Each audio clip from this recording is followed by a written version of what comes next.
Hey guys, Ag Nerd here. Hope you and your family are doing well. Today's video is a 1 full year review of our new Holland Workmaster 75. And I'm nonetheless excited to do this video because it's been a good little dude for us. But I'm going to tell you about what broke, what went well, and all the in between. So I guess let's just talk about buying a tractor. Guys, when you buy a tractor, at least on our little farm, it's a major investment. It's a huge amount of money that you're going to pour into a piece of equipment, and you want it to start good. You're at least in my scenario, you're going to make payments on this thing over a certain amount of time. And every time you make that monthly payment, you want to know, A, that it's a quality piece of equipment, and B, it starts with your dealership. And so you want to pick a good dealership that has, they're friendly, they're in business to make you successful. They're not trying to make their success. They're not trying to make their success off of you. They're trying to partner with making you successful, which makes them successful. And that's exactly what I got into with the dealership, the New Holland dealership that's in Longview, Texas, Kelly Tractor. I can't say enough good things about those guys. It all started with a phone call.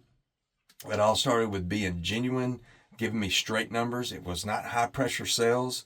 It was just straight fact. And guys, man, you've got to find that. So I told them what I wanted. We're a little small cow-calf operation here in East Texas.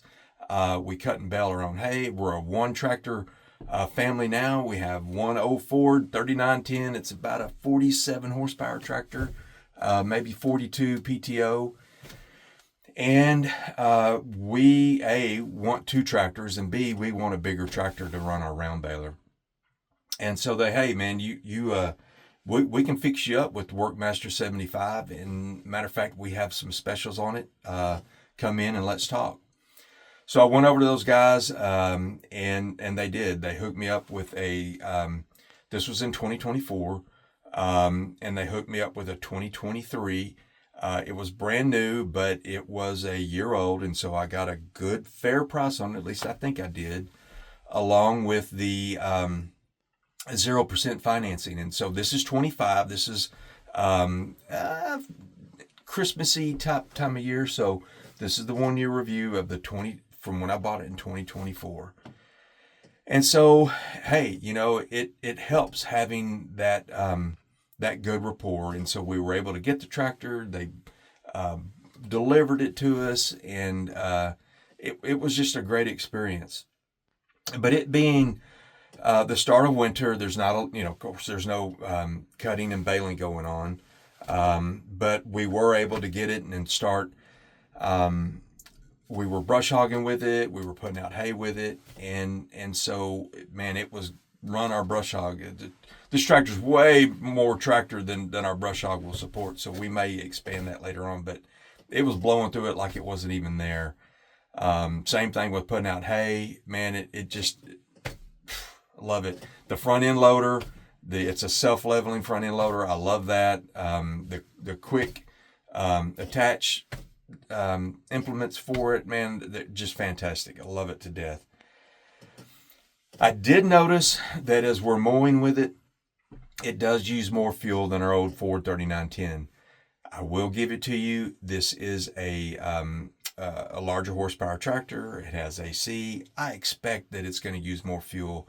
I think it's a fair trade-off. So there is that con that there is more fuel consumption.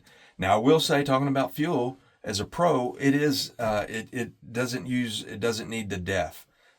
So that was a plus. I did not want a tractor that I was going to have to deal with that, putting that in there. So there's a pro and a con to the fuel. So we rocked along the rest of winter and early spring, and then we're prepping and getting ready to cut and bale. Of course, we're so excited that we're going to have two tractors when it's time to bale. And so that's what we did. We made our first cutting. We got out there and started baling. We did about 4 or 5 bales, and I pulled my son was bailing. I said, hey, let's stop, let's inspect everything.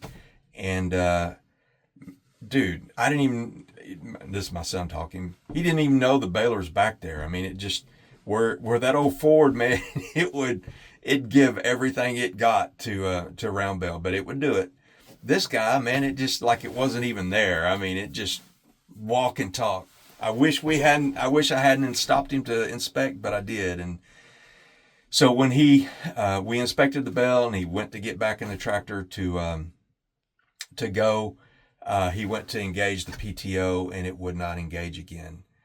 And so it turns out this is a problem with New Holland, that the linkage will, where the linkage hooks underneath, it will come undone. And so, make a long story short, we're troubleshooting it. We start getting underneath and following through, and we see that linkage is undone. And so I call Kelly Tractor. I call their service department, and of course this is early summer, late spring, early summer, and so they're blowing and going and said, hey, bring it in. We'll probably get to it in a couple of weeks. Dude, we've got hay on the ground. We need the bell right now. And you know, hey, look, absolutely, we'll get to it as fast as we can. But you know, there's people in front of you, and you got to respect that. So my son and I, both my sons actually, we're talking about, hey, we're gonna have to unhook and go back old style to our one tractor type scenario. And then I get a call, and it's the service, and this is like 15-30 minutes later, and the service department, Kelly Tractor, goes, hey, how handy are you? We're up here talking about you. We think we have an easy fix if you're, slightly mechanically inclined. I can send you a little rendering, a little picture of how to reconnect that linkage, and you'll be up and running again, probably about 30 minutes. And so we were like, heck yeah.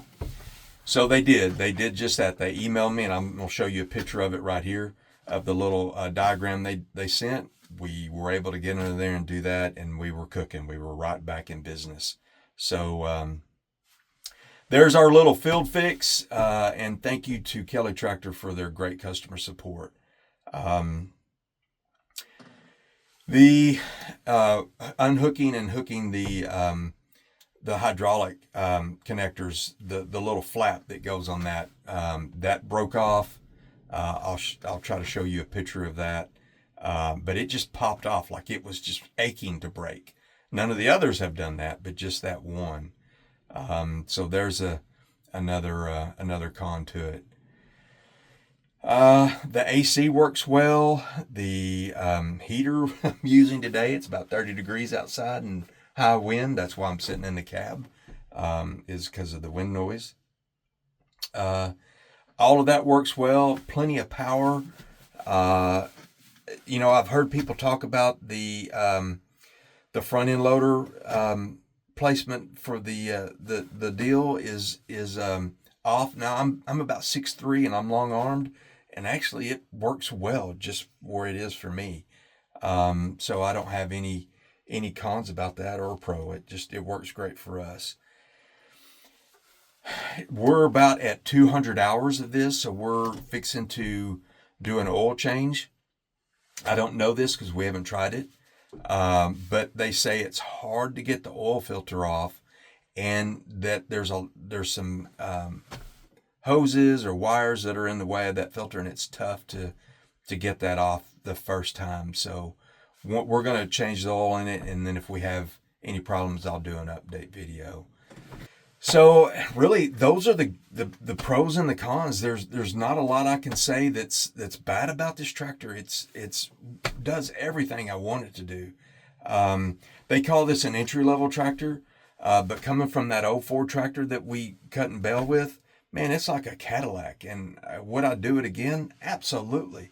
Would I buy another piece of equipment from Kelly Tractor? Heck yeah. Kudos to those guys. So if you're shopping for a tractor, or if you've bought a tractor and you've had a bad experience or a good experience, put a comment down below. I hope this video helps. God bless you and your family. Ag Nerd out.